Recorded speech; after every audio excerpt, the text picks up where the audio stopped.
The binoculars is a good idea. I use that a little bit this summer at Patriots training camp. Could definitely use it for this. Yeah.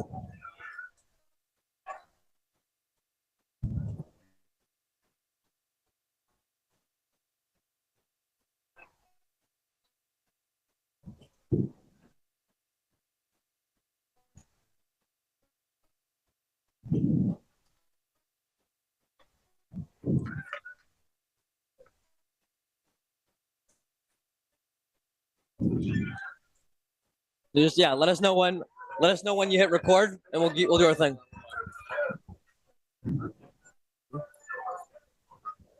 Franklin TV presents Franklin High School Varsity Football. It's the home opener here for the 2022 season. Hi, neighbors. I'm Ryan Martin, joined alongside Pete Royce. And Pete, it's Franklin once again facing Brockton in their second game of the year. A big win at Marciano Stadium a year ago, trying to have a repeat performance here tonight. It's a great matchup between these two teams. Both schools have a great history, a great tradition in football. Brockton and Franklin, it should be a great one. Franklin dominated the Boxers down at Marciano Stadium last year, looking to make it 2 in a row over the Boxers tonight. Yeah, the Boxers last year finishing 5-6. Pete, they lost to Franklin at home in that one, which was part of their 0-4 start last year. But this is a new year. We have head coach for the Brockton Boxers. You probably know your name if you're from anywhere in the Brockton area. It's Peter Colombo, who's had 126 career wins, 5 Super Bowl appearances. Pete, his last year as coach of the Boxers, he's trying to go out on top, including starting 2-0. What a name in Brockton, the Colombos. His dad, Armin Colombo, the longtime coach. I can give you a note about Peter Colombo. Peter Colombo was a great quarterback for Holy Cross College back in the 70s. 1979, I was doing color analyst on radio, and his team, Holy Cross, upset Boston College, and they won 2 in a row that year and then the next year as well. Peter Colombo, he was a rollout quarterback. You wonder if there is quarterback here tonight, Capiello, will do a little rollout like his coach. Yeah, and you know what? Head coach loves to roll out with his quarterback. That's Franklin head coach Ian Bain, who's looking to have success here in his 7th year at the helm with Franklin football. Obviously a great year last year in which they went all the way to the D1 state semifinal, losing to the eventual champion Springfield Central. I talked to Coach Bain before the game. I said, Coach, you have to be pleased with what you were able to accomplish at Wachusett last Friday night. He said, absolutely. And it was just an outstanding effort. I said, that was a character game. Your team really showed character. He said, absolutely, very pleased with that win. You called it great win for Franklin over Wachusett. Yeah, absolutely. So Franklin, after that coin toss with their 5 captains, Nick Quintina, Luke Davis, Emmett Lackey, Jace Lyons, and Ben Papa get fired up. Pete, Franklin going undefeated at home last year. It was part of their almost perfect season that just had 1 loss in that state semifinal game. So they like this home crowd, and Pete, this home crowd has come out for them here tonight in the season opener. Very spirited. We got the student body in their Hawaiian beautiful uniforms. We got the band here. The Boxer band is across the way. An electric atmosphere here for the Franklin High Panthers as they go to look to make it 2 in a row to start the 2022 campaign. That's a beach theme here for Rattle City. And it won't be that warm here today, but still pretty good temperatures right now. About mid-60s right now as the sun has fully set, lights in full effect, as we're almost just about ready to get underway here this one. We're going to step aside just for 1 second for the national anthem, and we'll be right back for game time.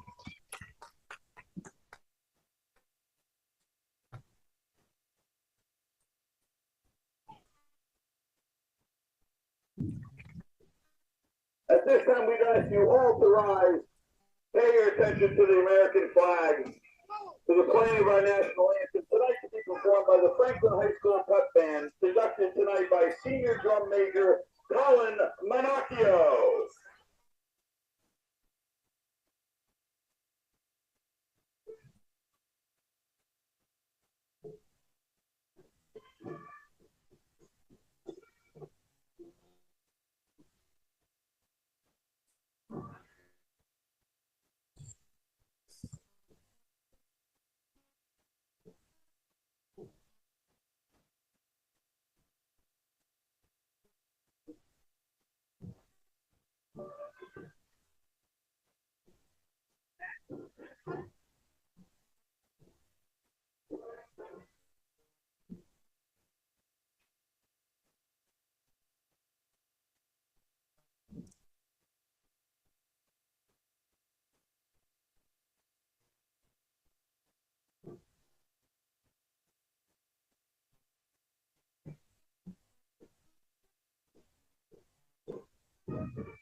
And we're ready to roll here on Franklin TV. 12-minute quarters. We'll get ready for the kickoff in 1 second. Brockton won the toss, and they deferred their decision to the second half. So it looks like the Panthers will receive. By the way, 65 degrees, no wind whatsoever right now, so that will not be a factor. And the fans continue to stream into Varsity Stadium here tonight. Yeah, Pete, we remember that Mansfield game, which I think has been the most packed game in recent memory. That was last year, in which they ended a huge winning streak from Mansfield, from Franklin. We're not there yet, but it feels like that environment there from the fans in attendance. Well, you have to build on the first victory, and a lot of question marks coming in. But I think that if the fans watch the game at Wachusett or watch it on Franklin TV, they know they have a pretty impressive unit, a young unit, a new unit, but an impressive one. And they're hoping for maybe not as much as last year, but why not? Why not go for it here with an electric atmosphere at Varsity Stadium? So it is, as you mentioned, the Panthers ready to receive the kick. Back deep, it's Derek Dabrowski and Andrew Frollo, a sophomore for Coach Bain. Our two kick returners we saw in their win against Wachusett. It's a kick for the Boxers. It's number 14, John Dumas. And the senior kicker starts this one off here from Varsity Stadium. Taking on a hop, fumbled, it's muffed. So it'll be Derek Dabrowski to take a seat on it at about the 18-yard line, and that's where Jace Lyons and company will trot out. Those are always interesting kicks, not to the back line, but somewhere in the middle. And if it hits the turf, it's a free ball, and the offensive team can recover it. So he did a good job just falling on it the safe way to set up the Panthers 1st and 10. So as you mentioned, it's now senior quarterback Jace Lyons, number 10, leading this charge on offense. He had 3 touchdowns last week, all to number 6 at the top of your screen. Luke Davis, the Boston University lacrosse commit, with 3 touchdowns. Pete, his shortest one being 30 yards. That's amazing. He kept building on that. What an effort by Luke Davis. And you got to highlight Jace Lyons at QB also. Deep play threat. It's Michael Davidi with a getting face mask right there to gain about 7. And just on our first play of the game, it's the Boxers with their first penalty. It looks like this will be for 15 yards. It was a nice run. It is a face mask against Brockton, but a nice run nonetheless. It'll be negated because they can take 15 instead of 7. So on that run there, it's Michael Davidi, the junior, for Coach Bain now. And he goes a little bit of history against Brockton last year, right, Ryan? He does, yeah. So last year against Brockton, obviously, Mac Gula, the freshman running back at Merrimack College now, he had a fantastic year, but once that game was out of reach, they put Davidi in, and he scored a touchdown against these Boxers. I think he's trying to do the same here today. He's got a prime role on tap here tonight. On the 38-yard line, it's Davis in motion at the bottom of your screen. It'll be another run to Davidi. Davidi cuts it out wide, and he'll get just to about the line of scrimmage. So it's the Boxers avenging their penalty with a gain of about 1. Nice play by the defensive line of Brockton as Davidi tried to string it out right, but they did not give maybe a yard pickup for Davidi. 1.5, they say. Bring up 2nd and 9. It's Lions for the first time tonight with an empty backfield. He's got Davidi, Hunter, and Ribeiro at the bottom, with Dabrowski and Davis at the top. Snap to Lions. They bring the blitz. It'll be a quick screen to Josh Ribeiro. Ribeiro makes one defender miss and gets sandwiched at about the 37-yard line. Pete, that's something that, seeing from last year, Coach Bain loves his quick RPO screens. Yeah, he went in the flat in a quick catch there by Ribeiro. Again, the defense right there. It's a big front 4 for Brockton, and they did the job and picked up of about 3. So we have our first 3rd down of the game. That's Davidi to his right. Lions in the shotgun again. Lions will step back to pass for the first time tonight. He looks on the flat route, or I should say the hook route. It goes to Luke Davis, our player of the game last week. Luke Davis broke the pattern right off at the line to gain. When he went up, he fell forward for the extra yard, pickup of about 7. The first down of the game belongs to the Panthers. So put a check mark in the 3rd down conversion box for Franklin, and in their first downs. And what wasn't Franklin really good on that last week against Wachusett? They certainly were, but they did that, and they also defended third down really well. Yes, both sides of the ball. 47-yard line now for Lions. He'll fake it to Davidi and throw it to Zabriskie on the flat, who gets smothered by a pair of boxers. We'll have numbers on that in 1 second. Michael Victor definitely there, number 3. The pass by Lions was about 30 yards horizontal, and he looped it. That gave Victor the chance to close in on the offensive player, and he did, for the loss of about 2.5, 3 yards. So we've seen the boxers now. Their response to a couple of these flat routes. Donovan Monroe. 2nd and 13 here on the loss. Zabriskie also caught a touchdown last week. One thing we saw from Lions is he did have the 3 touchdowns to Davis, but he likes to spread the wealth. We'll see what he can do here on 2nd and 13. It's a handoff to Davidi. Tries to go outside, but gets cut back. And wouldn't you know it, it's the boxers' D-line getting in on the action. Another tackle for loss. Well, we knew they could defend the pass because they had 3 picks on opening night last weekend against Barnstable. But how about the run stoppage by the Boxers? Another loss on the play. Yeah, 13-6 win in that game. And you mentioned 3 interceptions. They all came in the hands of number 4, Matthew Turco for the Boxers. Watch out for him. A great matchup right there on Luke Davis. We'll talk about the Turco name in just a little bit. Lions will step back to pass again. He's looking deep for Davis, as we mentioned. Davis will get tripped up in the process. No flag on the play, though. There was contact, but it almost looked like Davis was trying to clear his way to the ball. Defender was in his way, and the ball was overthrown, but I thought that could have been an interference call. Yeah, maybe, but could have definitely gone that way, as it'll be Garrett Portese. Back to punt now on 4th and 17.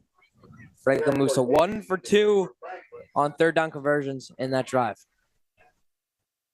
Portese is about reliable as they come in his 2nd year starting as punter and kicker. He'll get this one off into the hands.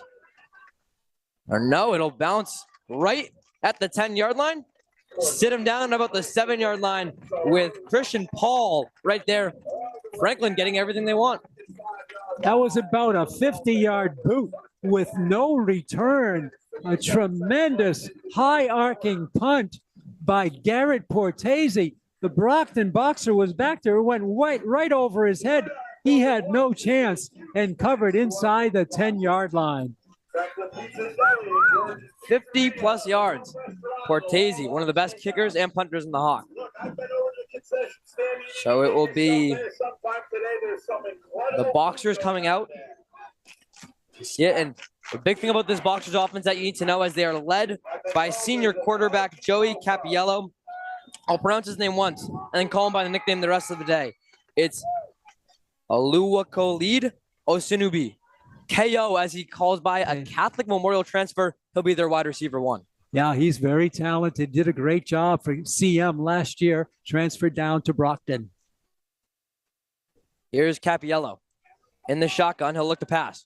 Here comes the Franklin defense, and a ball is tipped, trying to get into the hands of KO, as we'll say.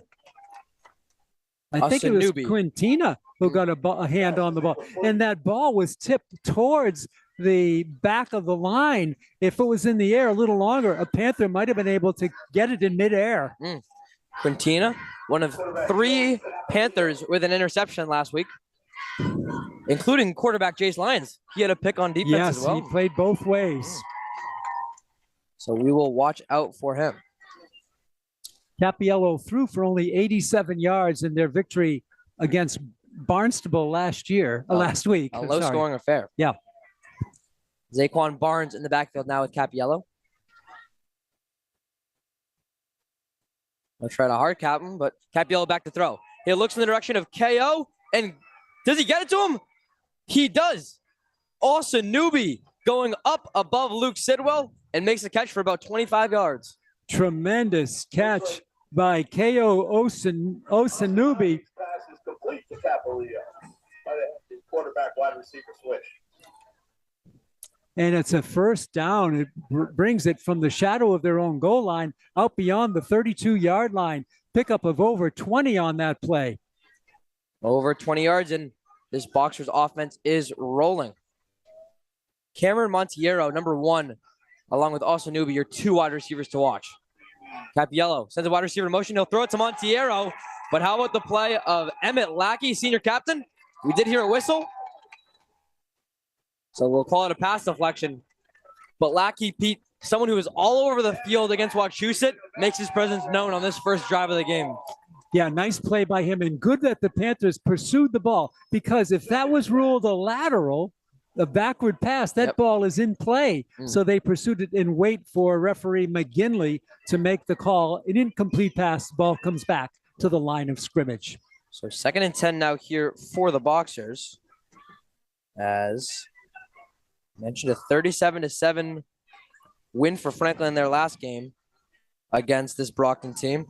It was Montiero scoring just 30 seconds in this game, so Brockton was up in that game. Now a junior, Montiero is. Here's Capiello sending Barnes in motion. Will be a screen pass. A screen pass for the Boxers, and it's getting yards. Past the 50 he goes, 45-yard line, and going out of bounds is Donovan Monroe, their big tight end, for another first down. He is a big one. Monroe lumbered behind a senior, and he did the job, just waited for the right moment, received the ball from Capiello, and he did all the rest, just marching along the left sideline for a huge gain for Brockton. The Boxers are really moving. So how about the plays so far from the Boxers? We've had a couple pass deflections and such, but they love the big play, as you can see here. Pete, they only scored 13 points in their win against Barnstable. They're hungry for some more. Yeah. Capiello hands this one off to Barnes, who has a good hole for a little bit and gets an extra push. Call it a gain of about 5 or 6. Certainly Brockton making a statement, Ryan, here in the first 5 minutes of their offensive possession. Hit some big plays. They started, remember, inside their own 10-yard line. Yeah, so they're certainly moving it all the way up to the Panthers' 39-yard line now. For Franklin, their last game, it was Wachusett getting on the board first. A bit different of an offensive tragedy for the Mountaineers in that one, though. That was a ground and pound first drive.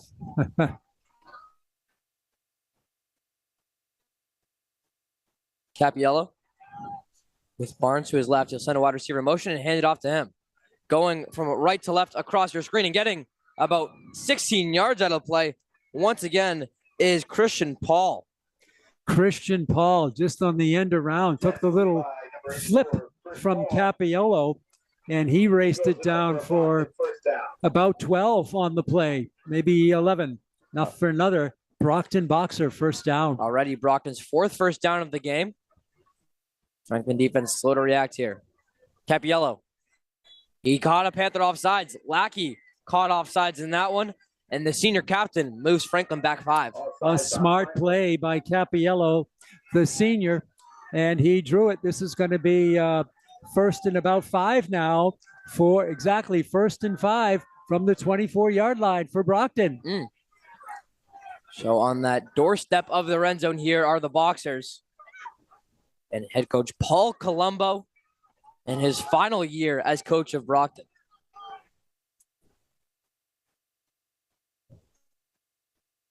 Capiello, Kenley Rock, a junior to his left. Capiello will step back to pass, looking in the direction of Osanubi. Osanubi almost goes over the top of Divine Johnson. That one was up in the air for a while, but one on Franklin beats the one on Brockton. A good play by Divine Johnson. I like the fact that Johnson played his defender, the offensive player, till the very last second, then turned around and batted the ball away. If you turn around too quickly, you're going to lose steps, and Osanubi would be wide open on that play. But he waited for the end there, and Montero, and he turned around and tapped it away just as the ball was sailing down into the end zone. Yeah, my bad on that one. It was Cameron Montiero, as we said. That's the number 1 for Brockton, matched up with Johnson. So 2nd and 5 here from the 24-yard line. Capiello back to pass. He's getting pressure. It's Lackey who gets there first. And a sack for Emmett Lackey. Holding on to the ball is Capiello, but what a play from the defensive end. They needed that, didn't they? After giving up a penalty that set Brockton up 1st and 5 inside the 30, they now back them up to 3rd and about 15 from the 35. A great defensive play. 3rd and 15 from the 35, as you mentioned. So right on edge for a field goal, maybe a little bit long. Wonder if you're on a screen play or something to try and make it a 4th and manageable. Yeah, they've looked good on those semi-specific surprise plays with the screens and the end arounds and so forth. Capiello with the backfield to himself, as he has 3 wide receivers left, 2 to the right. It is a screen pass. This one going in the direction of Paul. Paul gets wrapped up by Nick Quintina. And call me a psychic because I just said what would happen there. It's Paul putting the Boxers in a much more manageable 4th down. It is. They have a decision to make. I think it's still too far for a field goal. And this would be a 25, 35, 42, 43 yarder. So I think they will forego that and go for it on 4th down. Franklin with good pressure, but Capiello had a clock ticking and he knew when to release the ball. Yep. So it is Capiello in the backfield once again. You mentioned Capiello able to make Franklin bite on that screen. All right, 4th and 7 from the Panthers 26. Our first 4th down attempt of the game. Capiello back to pass. He might run it, and he will. Capiello with enough for their 1st down, and he'll squeak out of bounds at around the 18-yard line. It's Joe Capiello with a Boxer 1st down. A heads-up play for Capiello as he was very, very smart in holding. The defense that time could not get a hand on him, and they were able to, his offensive line freed up the space. He knew exactly what to get, and he just took it in on the left side. Yeah, so a little bit like we saw Tucker McDonald of Wachusett do last week, the quarterback able to run. Capiello will do another jet sweep, and Franklin will get to this one first. It's Bobby Padula, the strong safety for Coach Sam Rosen's defense, getting the tackle for loss. A beautiful play by Padula. It seems like Franklin has kind of controlled the running game of Brockton. If they stay one-dimensional, the Panthers should be able to make some adjustments and start to block some of those, snuff out some of those screen plays and end arounds. Right now, it's the passing that has really kept the Brockton Boxers moving, except for that quarterback keeper, which was a run when his passing lanes were filled. On the carry, there was Matthew Turco, a 2-way player for Coach Colombo. 2nd and 17 on the 25-yard line. It's Capiello by himself, but we'll have the first timeout of the game called for Coach Peter Colombo. Yeah, you mentioned Matt Turco. I'd like to we have a timeout. I'd like to talk a little bit about his heritage. So his great uncle was Johnny Turco, a great football player and a baseball player for Holy Cross in the 1930s. He met a very untimely death at the age of 30, but because of his outstanding performance on homecoming every year at Holy Cross, which is tomorrow, by the way, they award the most valuable player to they award the Johnny Turco Award to the most valuable player in tomorrow's homecoming game. A little note, in 1980, that award was run by Peter Colombo of the Brockton coach. He played for Holy Cross. Wouldn't you know it? Yeah. A lot of connections here as Peter Colombo, as you mentioned, just a fantastic coach. The coach that came before him, none other, as we mentioned, than his dad, Armand, who finished as the 3rd winningest coach in Massachusetts history. Pete, how about this? 316 career wins for Armand, and his son carrying the legacy of which he'll put the final chapter to this season. Can you imagine how many Thanksgiving dinners were discussed? They were discussing football in that household for almost 70 years. In the blood. It's actually Brockton's 125th anniversary of football. Over 60 of those years have been with the Colombos. It'll be Capiello to run it again, and he has a date with Nick Quintina, but he'll stand Quintina up and head to the sidelines. Yeah, he just took what the defense gave him. So it was a pickup of about 8 on the play. They're back to a more legitimate down and distance. So it goes back, as you mentioned, but a gain of about 7. short 9 or a long 10 call? A long possession for Brockton. One thing, they've had the Franklin defense out on the field an awful long time after the Panthers had one first down and then punted away. Remember, this drive started inside the Brockton 10-yard line. So a 3rd and 9 here. As you mentioned, they're trying to completely flip fields from the 17-yard line. It's Capiello looking and almost intercepted there in the direction of Montiero. Capiello will fall down. 4th and 9 now from the 17-yard line. Decision time for Coach Peter Colombo. Their kicker is John Dumas.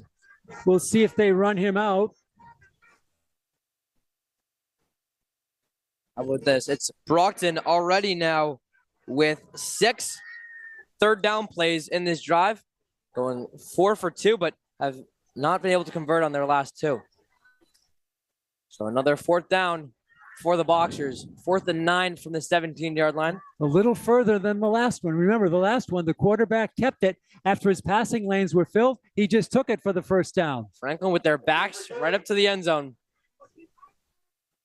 As the Boxers in the red zone. Here goes Capiello. He'll look in the middle of the field, and it's intercepted. Cole Sidwell, the sophomore for Coach Bain, will grab this one, and he's tackled at about the 39-yard line. What a play from the underclassman right there. Beautiful pick. If he wasn't caught from behind, he'd still be running right now. That's Sidwell, last name, carrying a lot of weight here in this Franklin community. And it's Cole Sidwell, younger brother of senior Luke Sidwell, with his first career interception at the varsity level. It was amazing, Ryan, how fast he got ahead of steam up. I think he was running forward in anticipation of where that ball would be, and he picked it off almost in full stride. But a very speedy offensive player chased him down from behind. I think on the tackle on that one was Osanubi. All right, it's Lions. 4:35 left to go in this first quarter of play. First play, he'll go a quick hook route again. This one goes to Davis, who gets his helmet drawn off. So call it the second face mask of the game as Luke Davis can't find his cap. Wow. Took a hard hit. This time it should be tacked on to the catch. Remember, the other penalty negated a nice run by DeViti. This should be 15 after the pickup of about 4. So face mask, yes. Cautionary measure. We'll see if Davis stays in there. But as you mentioned, a big gain for Franklin already. Another major penalty for Brockton, who hasn't seen it hurt them yet, Pete, but you certainly can't keep having penalties like that. No, not a smart play. 2 face masks early on in the first quarter against the Boxers. And against a team like Franklin, you can't give up 30 yards like that. So it's Lions. Quarterback now moving to 3 for 4 on passing so far. DeViti to his left, along with 3 wide receivers. No wide receivers to the right. Handed off to DeViti. We have some laundry on the field. Excuse me. Flag on the play. We'll see what the penalty's on. It's like a false start, I think. Yeah, a false start negates a 7-yard run by DeViti.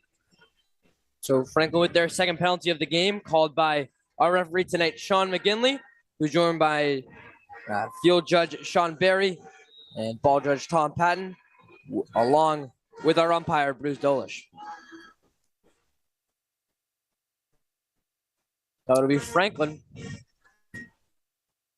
1st and 15 now from their own 48-yard line.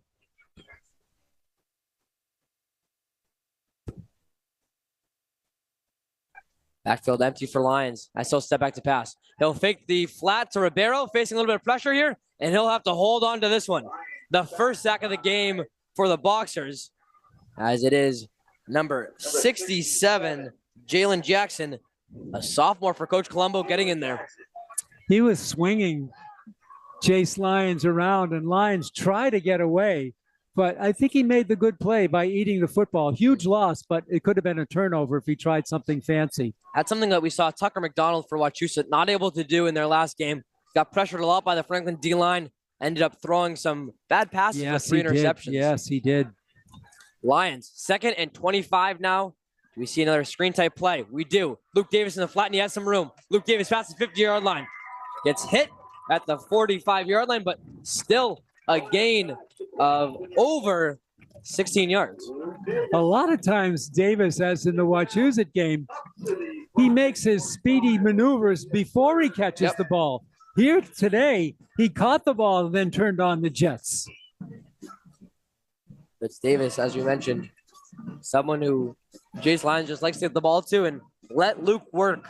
Maybe I can get that started amongst the students. It's 3rd and 8 here now from the Boxer 45-yard line. 3 wide receivers to the left, 2 to the right for Lions. Lions will face the pressure, get it off quickly to Derek Dabrowski. Dabrowski's got enough for a first down, a stiff arm all the way down to the 28-yard line. It's the junior with his first catch of the day, enough for a first down. How about Dabrowski keeping his balance after he made the catch? And he still powered forward for another 8 yards after the catch. And he still was kind of stumbling down, but he did lug it out for an additional good distance after he hauled in the reception. So it's Dabrowski moving Franklin all the way down to the 27-yard line. Lions 5 for 6 on pass attempts. They'll hand this one off to Davidi. Davidi gets a pass to 25-yard line and not much else. So we'll call it a gain of about 2 or 3. The impressive thing about this drive, Ryan, is the Panthers have faced some tough down and distance. They had it second and about 25, and they got that nice pass off in the previous play. It just shows you they're never out of a down and distance. They can play from any point on the field. You know, all those big scoring plays against Wachusett, they're capable of striking from anywhere. It doesn't matter what they're facing. Doesn't matter where they are. And if you remember back to last year, it doesn't matter the time either. Right. A couple final minute scores to end some halves. Speaking of time, 1:15 left to go in the first. As Franklin on 2nd and 8, hands it off to Davidi. Davidi make a move. He'll get 4 or 5 out of that one as Mike Davidi. Once again, Pete, we're seeing him take more of that workhorse role. We're used to Owen Palmieri, Right. Matt Goulet taking it past years. He's got some big shoes to fill. Franklin on the hurry-up offense. 3rd and 1. Will they try and catch him off sides? No. A snap to Davidi. Davidi with room to his left. He'll let go of the ball, but that should be enough for a Franklin first down. Oh, it's going to be very close. Very close. I think he's got it. No, they're going to say no. He came up short. Decision time for Coach Ian Bain. Now, they do have Garrett Portese, who's as about automatic as they come amongst high school kickers. But from the 18-yard line with, once again, just that long 1 yard. We'll see what they do. Also, 17 seconds now left in the first quarter. Do they wind it down? Do they get a playoff? We'll see. Lions tries to get him off sides, and he does.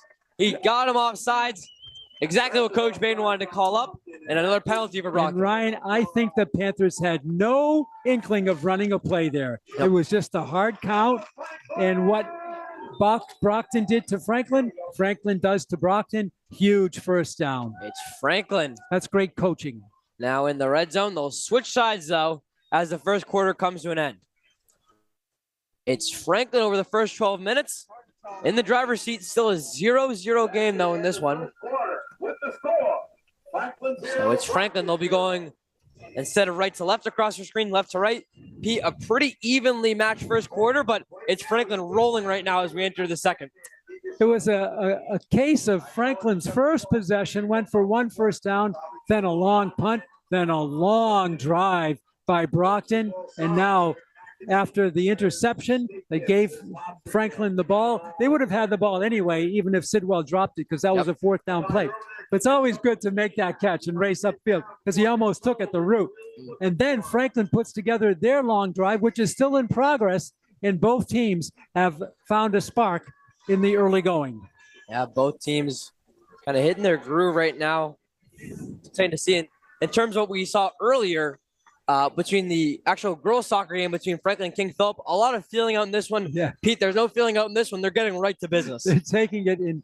Both of the teams are using those little screen passes but Franklin has had a couple of passes downfield with some nice catches and some good speed shown by the receivers as well. This game has had pretty much a solid start. There were penalties, though, on both sides, and we'll see if both teams can eliminate the yellow flags on the field in the second quarter. Not only were there penalties, Pete, but penalties that had major implications. Major impact. Franklin first downs, a lot of big ones. So we'll see what the final 3 quarters bring.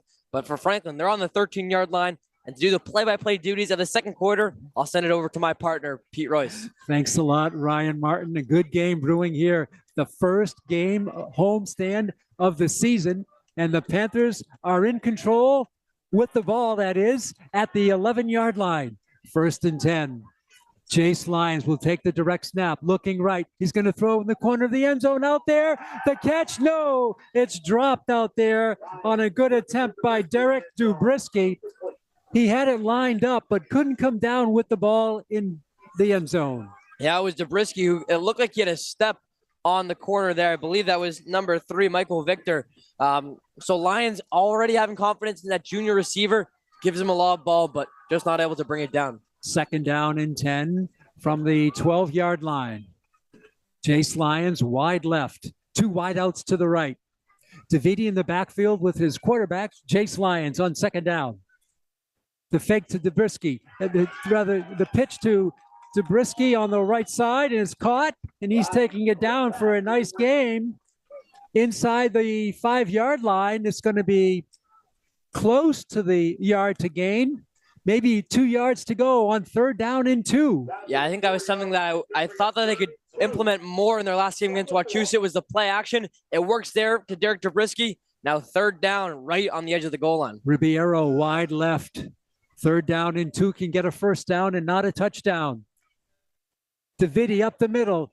He should have the 1st down to the close to the 1. It's 1st and goal as they ground it out for the 1st down. Yeah, it's the rare 1st down but no touchdown when you get near the goal line. So a fresh set of downs for Franklin. But, Pete, they're about a yard and a half, call it maybe 5 feet out from the end zone. So we'll see. Do they run the same play and give it to Davidi? We'll have to watch what Coach Ian Bain does. 1st down and goal. Davidi in the backfield. Lyons will get the snap. Hands it off. Davidi left side. He cannot get it going, and he's going to be tackled for a loss on the play. The Brockton defense a couple of times tonight has stuffed up and made the plays, and they do it there on 1st and goal. Yeah, really great play by that Brockton defensive line. We've seen them kind of get to Davidi a couple times tonight, and that one no different, but that might have been their biggest stop of the day so far, Pete, to keep this a 0-0 game for the time being. 2nd down and goal from the 3-yard line. Jace Lyons now will keep it. Goes off the left side, goes in. Barely a hand on him for the touchdown. A 3-yard run for Jace Lyons, and the Panthers lead 6-0. Yeah, it's Franklin getting on the scorers column first. Lyons doing what we saw him do a lot last year, Pete, which is coming on packages, take that direct snap and just run it up the gut. Lyons not afraid to take some contact and give the Panthers a 6-0 lead. Something that we haven't seen him do yet this year, but obviously able to showcase himself as a runner. Nice run by Lyons. They were expecting a handoff to Davidi. Here's Garrett Portese to try to tack on one.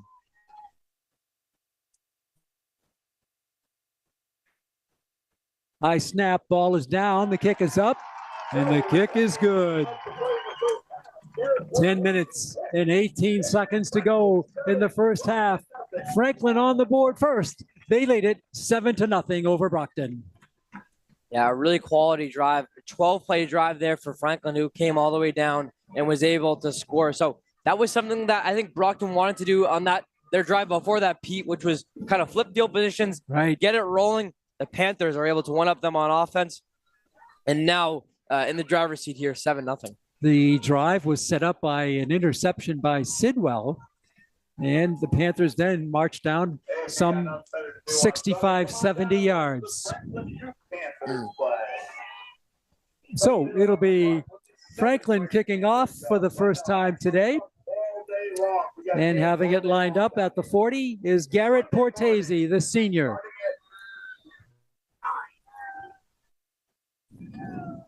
This will be the second possession of the game for Brockton. If they field the kickoff well.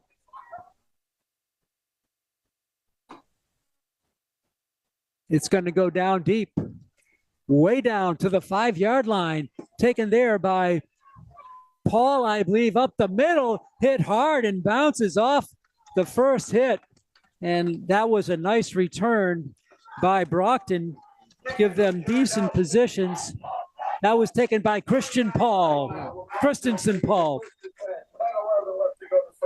A good return there from Paul. He got stuck up a little bit, but a big drive now for Cappiello and this Boxers offense. Pete, you've kind of been able to survive so far, but all of a sudden Franklin's coming up.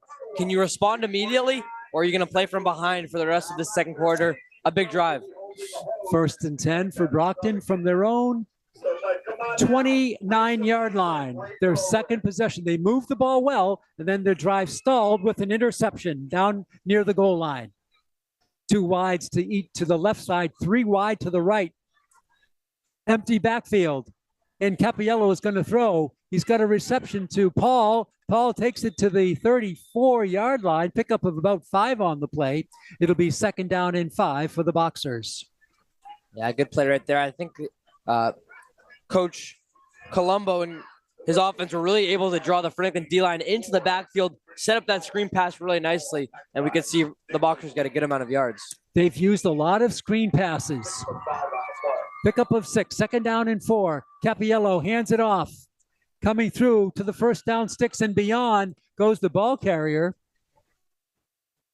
And that's a nice run there. Turned in for the first down by Wilker Pena. Throw was to Kinsley. Nope, check that. Wilker Pena. Pena gets the first down to the 43-yard line of the Boxers. Just underway in the second quarter. Pete Royce, Ryan Martin with you. High above the field from beautiful Piscini Stadium on the campus of the Franklin High Panthers.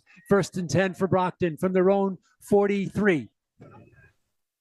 This is Cappiello backpedaling. Now he sprints out, and he's going to take a short loss on the play. Maybe, yeah, I don't think he got to the line of scrimmage. No. It's a loss of 3.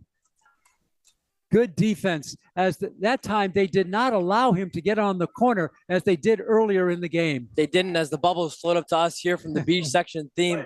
But one thing I really saw on that play, Pete, was the speed of the defensive ends for Franklin, getting to Cappiello, forcing him out of bounds.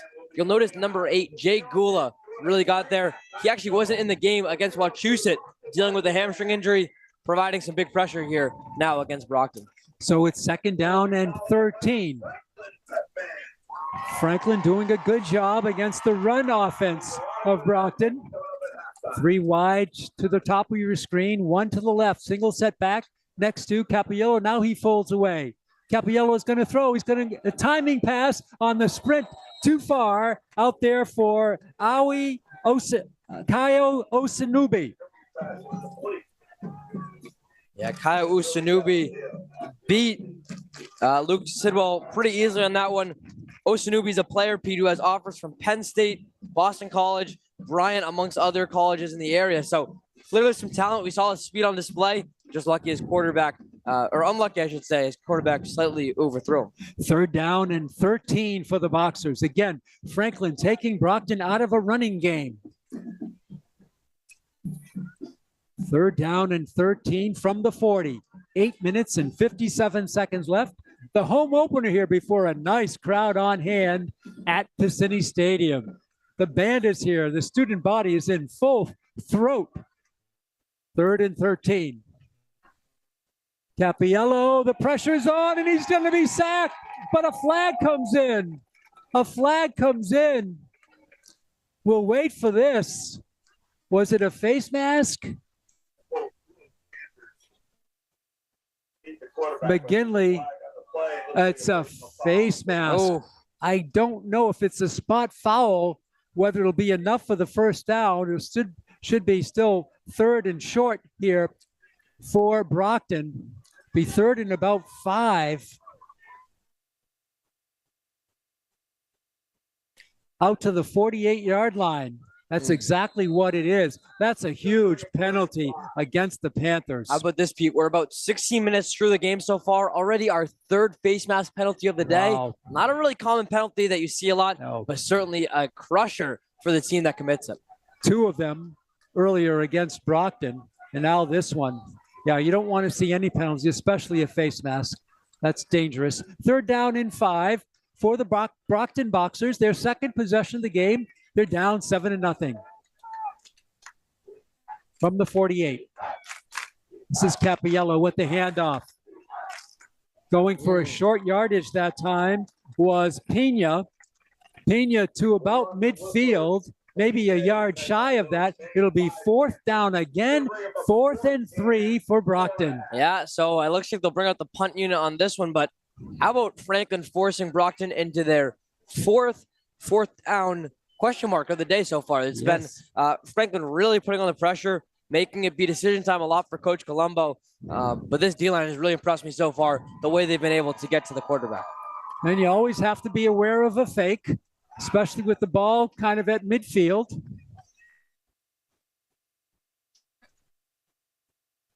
The punter is back at his own 37. We'll keep an eye on how the offense plays it. 4th and 4. And it is punted away. It's a short kick. And it's going to take a wobbly ball roll. It's picked up there by Davis.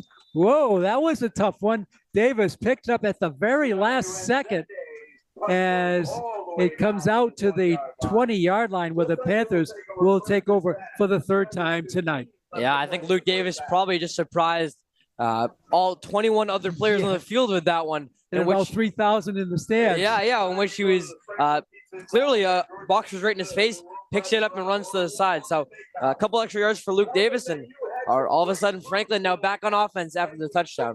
They have it 1st and 10 from their own 18-yard line. So glad you're with us, fans. Our producer tonight is Chris Flynn. Our camera operator, Brady, no relation Flynn. 1st and 10. Handoff, left side. Good running room. Into the open goes the ball carrier, Davidi, across the 30 to the 32-yard line. Yeah.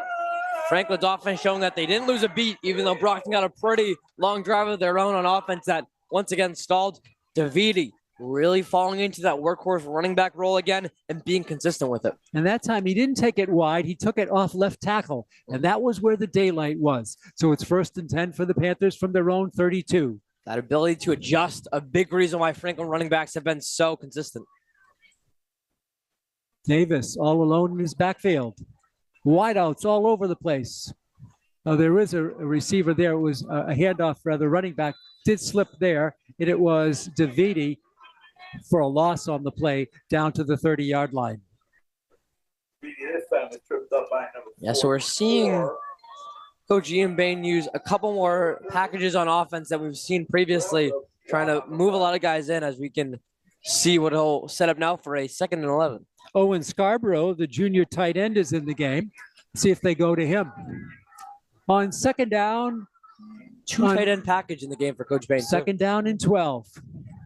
It's a fake handoff, play action pass, the throw. It's caught by Davis. This should be enough for the 1st down.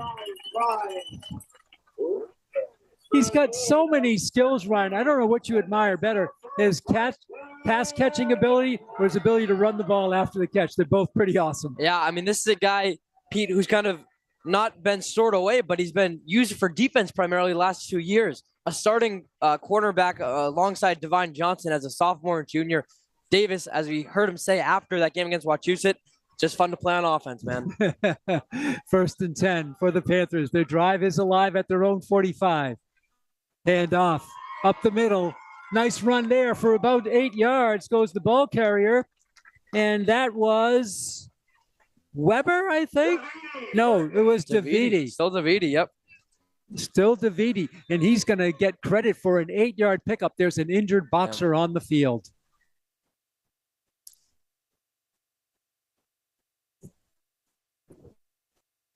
Franklin mixing up the passing with the running. Very effective. Davidi has gotten some good yardage, and Jace Lyons has been very effective at quarterback. Player is still down, cannot get a number on him. The Brockton trainer is out there.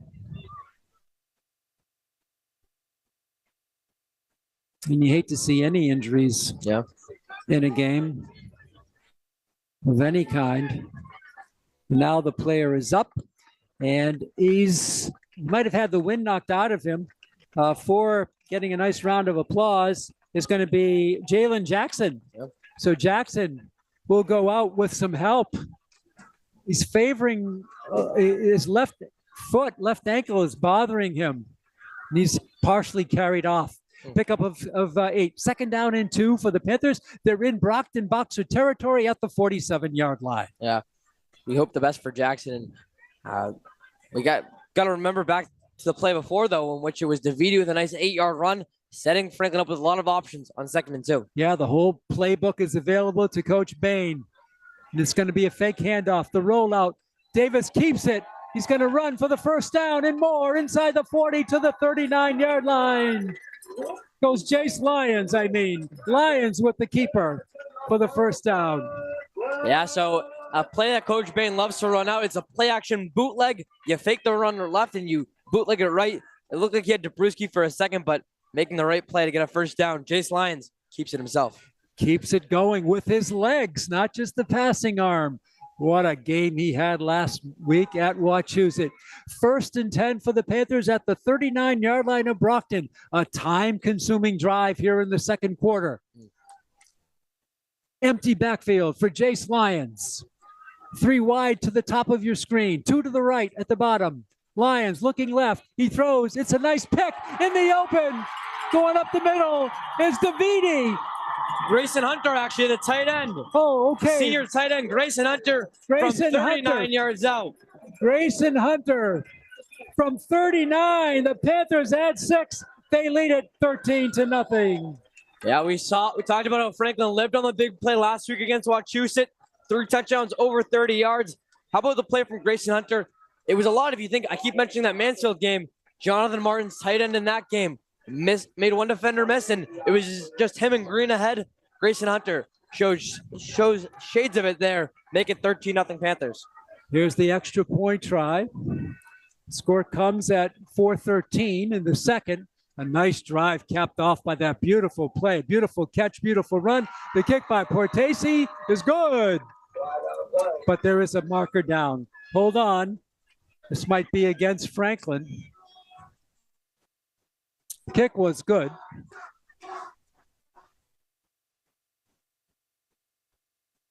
McGinley, the referee, is going to call a false start against the Panthers. They'll be moved back 5. A little more difficult attempt for Garrett Portesi. So only less than 6 minutes after their first touchdown, Pete, it's Franklin on the scoreboard again, though. If you look back to that Hunter touchdown, something that we mentioned, too, that's also the 3rd wide receiver that Lions has connected with for a score over the last 2 weeks. And how about the distance on the scores, Ryan? They're not little, small, down-and-out patterns. They're big-time plays. We saw that last week, and here today, this one goes for 39. This will be from the 15 and 40-yard attempt, the 35-yard attempt. The kick is blocked. Well, that's the problem when you kick sort of something is a little off kilter. When you back up 5, and things look a little different, and it gets off the timing, and the Brockton defensive end came in and made the block. And he had 2 extra points blocked in their win against Wachusett. Yeah. Garrett Portesi just not able to beat the pressure on that one. So 4:13 left in the first half. The Panthers have scored 2 touchdowns in a row, 1 extra point. They lead it 13-0. We have 2 cars parked in the receiving dock. So Portesi will kick off. Back deep is Osanubi. And also back there is Michael Victor, standing at their own 5-yard line.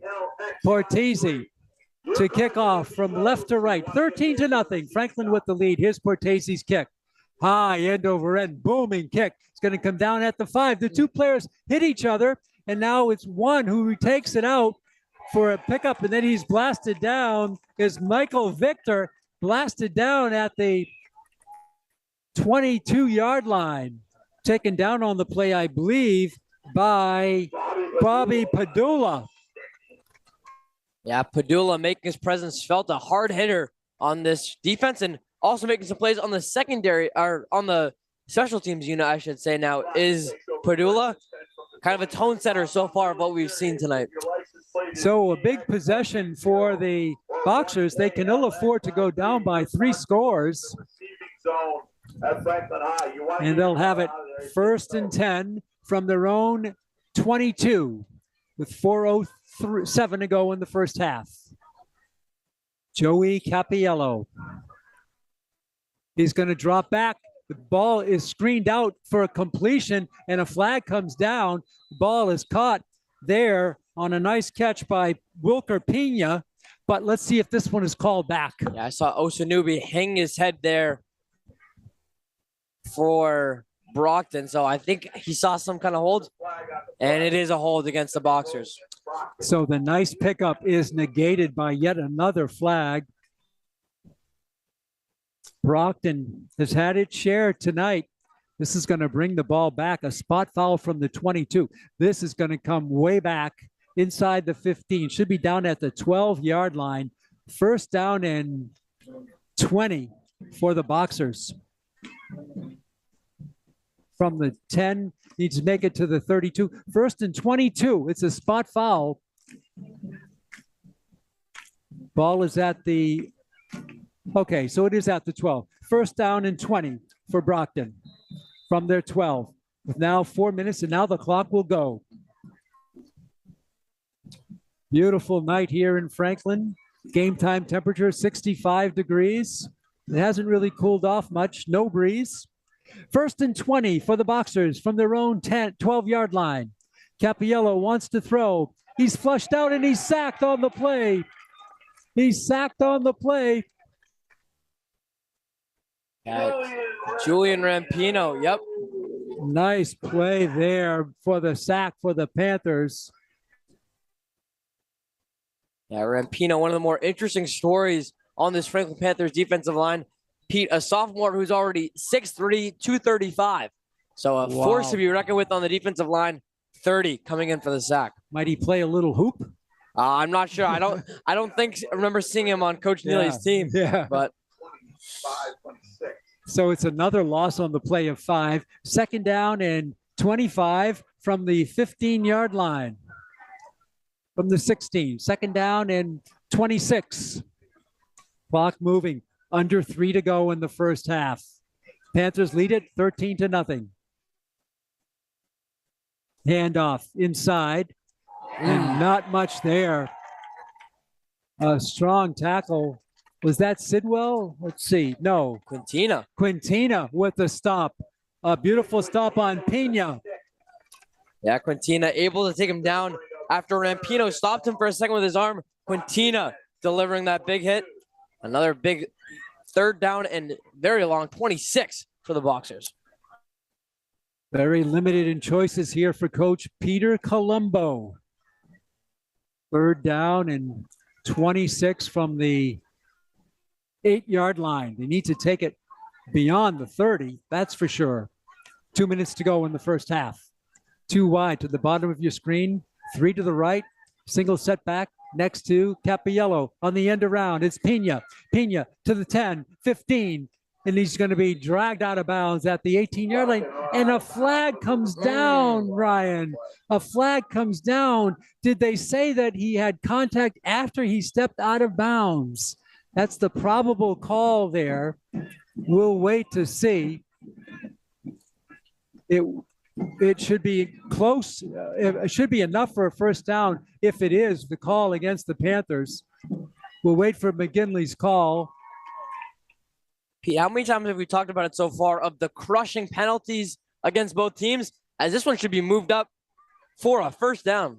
Yep, it's going to be a spot foul from the 25. Ooh, it's going to be out to the 35-yard line. 33-yard line. That's enough for the first down. 1st and 10 for Brockton with 1:45 to go. Oh, they really dodged something there. They would have had 4th and about 20. Yeah. And that punt, Pete, that we assumed that they would have ran would have probably had Franklin catch it in their territory still. A huge change of the tide. 1st and 10 for Brockton. They're going to look left. Capiello is going to be hit. He lobs one up. It's picked off. Picked off at the 40, 35, 30. And a nice pick there. Padula, but there's a penalty down again. Was the penalty after the catch or before the catch? We will wait for McGinley's call. Great question. It looked like Capiello got hit on the return. Will it go against multiple penalties? I see. The question is, when did the penalty come? There's a play similar to this last week, Pete, as we get this figured out. It was Devine Johnson who actually had a 98-yard interception return for a touchdown. A block in the back brought it back all about 90 yards. So, and what it sounds like, it'll be like another block in the back on an interception return. But that should keep Franklin with the ball. It will. Yeah. So it marches them back, takes them out of knocking on the red zone door, but they still have it after the second pick of the game. This one was Bobby Padula.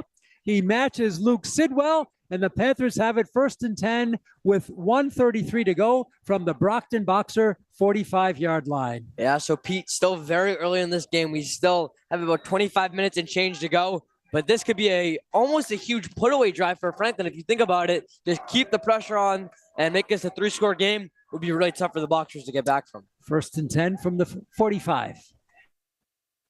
Jace Lyons, good protection. He throws up the middle. It's caught on an acrobatic catch by Derek Dubrisky. He climbed the ladder, Ryan, to haul that one in. He absolutely did. Derek Dubrisky, we saw how Jace Lyons is really enjoying him as a target, just throwing anywhere in the area, and Dubrisky came down with it. Franklin has all 3 timeouts in its pocket. 1st and 10 from the 28-yard line. Jace Lyons gets the snap. Looking right. He's going for it all. Out there is Lyons. He catches it for the touchdown. That's going to be a touchdown. It is. 28 yards. Lyons with the catch. And wouldn't you know what it was? It was Lyons with the throw. Luke Davis with the catch. His 4th touchdown in the last 2 games. Number 6 can't be stopped. I'm unsure why Coach Bain didn't put him on offense a little bit earlier, but maybe because he has such good wide receivers now playing in college. Luke Davis from 28 yards out. It makes it 19-0. What a great catch. A great play by Lyons to Davis for the score. And Garrett Portese will try to make it 20-0. Jace Lyons is the holder.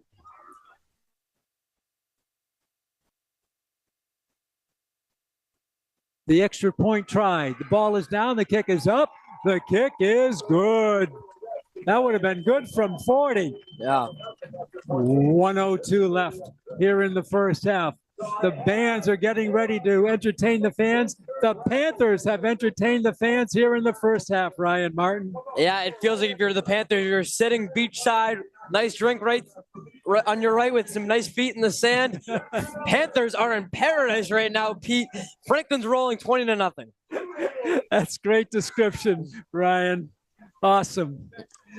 20-0. You know, the Boxers living in their own territory. You can't live there all game long. You just can't get it done against a defense like this with 3rd and long, 4th and long, 2nd and a country mile. We've seen Franklin be backed up to their maybe only the first drive of the game in which Brockton got into the red zone. Only time Franklin was really pressured on the goal line.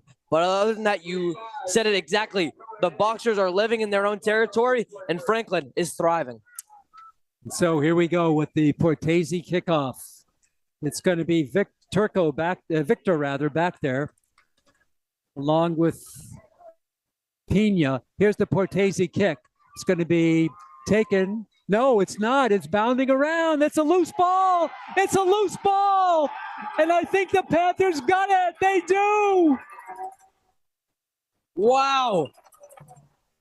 And wouldn't you know, it's Bobby Padula again Mr. Special Teams himself.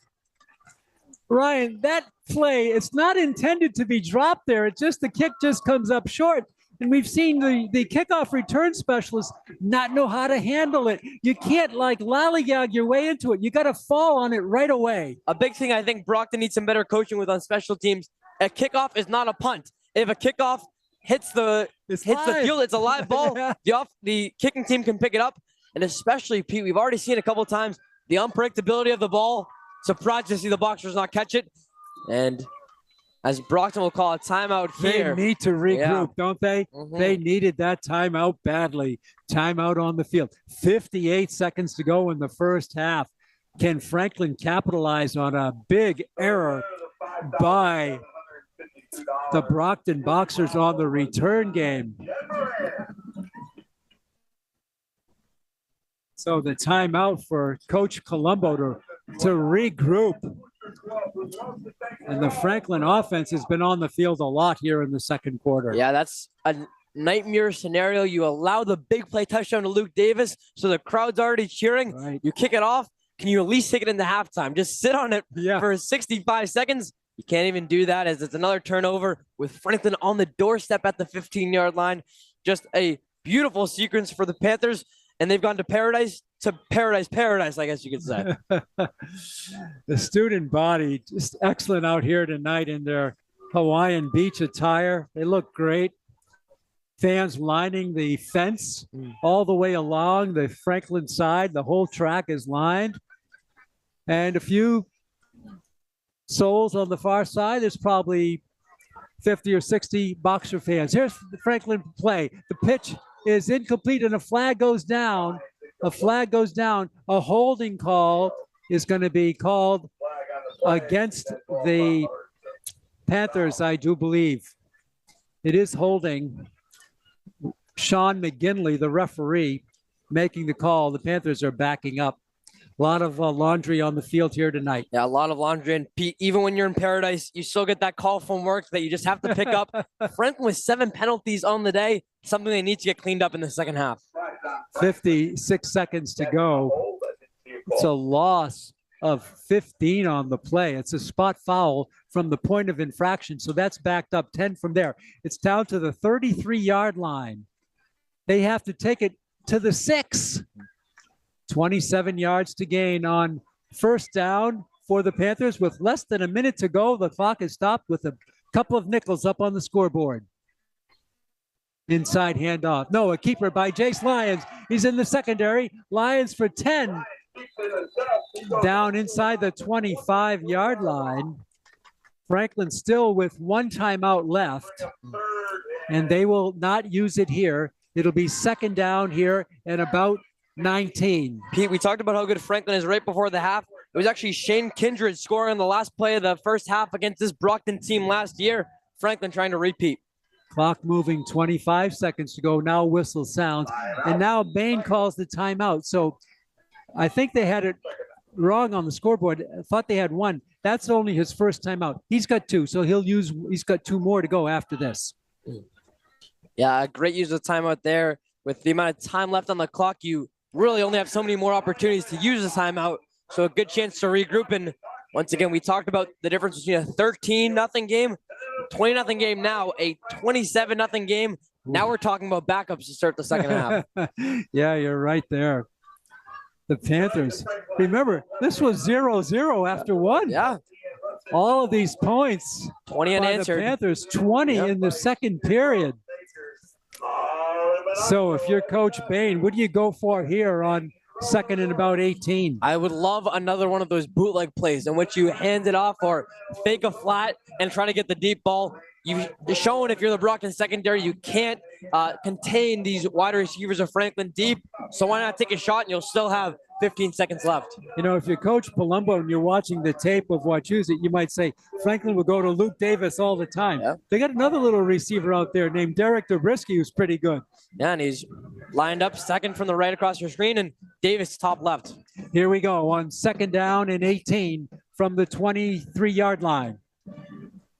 Lions rolling right. There's the rollout. He's going to dump it. Up there, it's caught.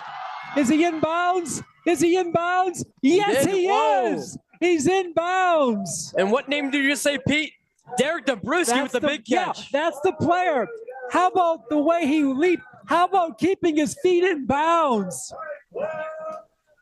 And then he was knocked out of bounds. So that stops the clock with 15 seconds to go. Franklin still with 2 timeouts. They have it 1st and goal from the 2. Dabrowski showing his versatility. Just throw it anywhere. His 2nd big catch of the day. 1st down and goal for the Panthers.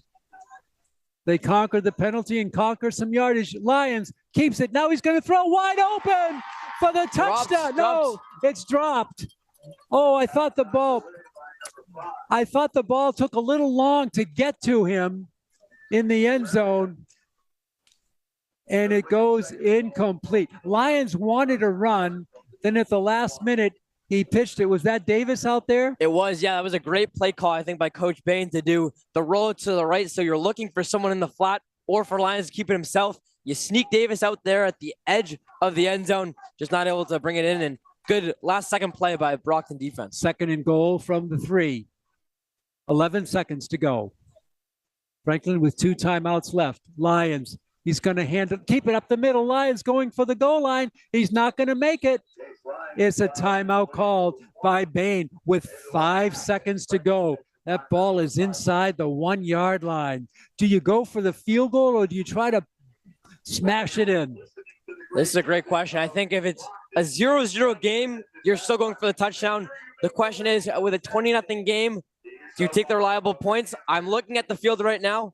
And we'll try and find Garrett Portese on the sidelines. I can't even see him near the mix. So I think Coach Bain's going to go for this one and try and punch it in from a yard out. 5 seconds to go. So they have to. It's going to be the last play unless it's a pass play. Then they have to get it off really quick. But it doesn't matter if time runs up while the play is in progress. That still would count. But you got to they'll get the play off, of course, with the timeout. Can they get another play? That's doubtful. This is for all the marbles here on 3rd down and goal. Yeah, with something to note, it is still 3rd down too. Yep. So you don't have 2 or 3 plays to play with. You really got 1 shot to get in the end zone. So even with 5 seconds, it doesn't really make sense to do a quick fly route. The ball is inside the 1. The Panthers are going for it on 3rd and goal from inside the 1. DeViti is off the left hip of his quarterback, Jace Lyons, on 3rd down and 1. 5 seconds to go.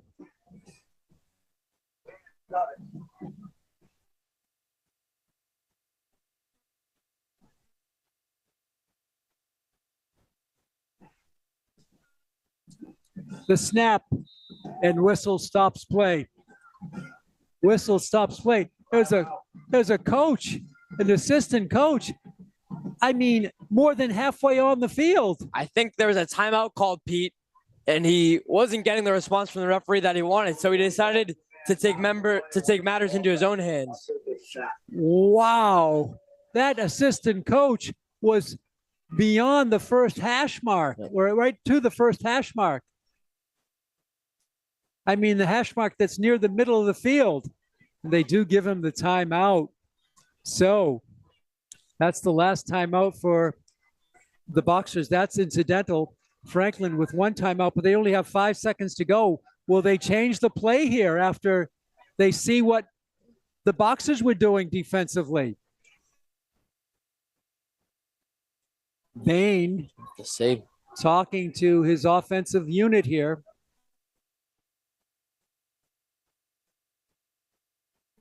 Coach Bain comes off. 3rd down and goal from inside the 1-yard line. Again, 5 seconds to go. Brockton late in breaking out of their team meeting on the far side. DeViti out there in the backfield. Lions flanked out to the right. Dabrowski in the slot right. 3rd and goal. A lot of strategy here. The snap, the rollout right. Lions is going to take it in, and he's in for the touchdown. That is such an awesome play.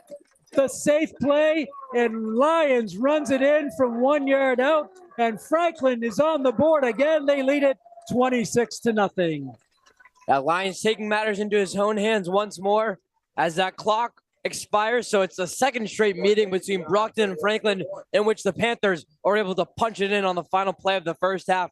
A great play by Lions, and once again, Franklin's being very creative with their play calling and really getting whatever they want on Brockton. Remember, Franklin took over on the live kick, the onside kick from down at about the 20-yard line. Here's Portese. He comes through. The kick is up, and this time the kick is good.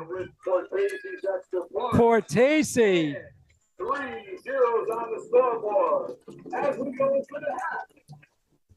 Gets his third kick of the first half.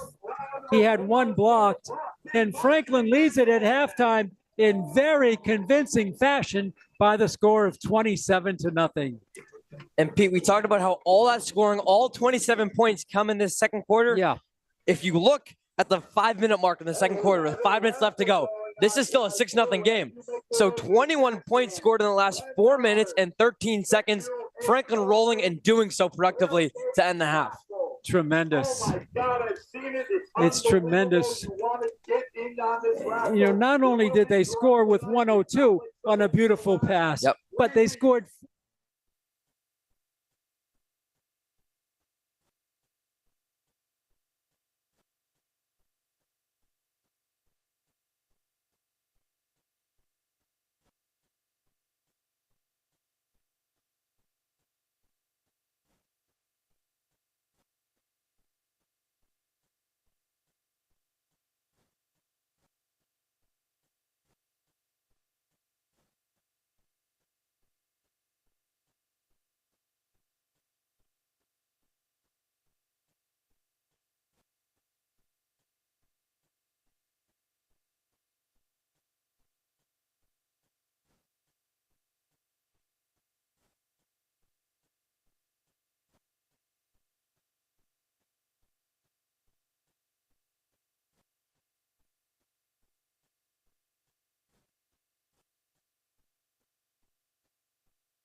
folded here at Varsity Stadium. The Panthers will kick off.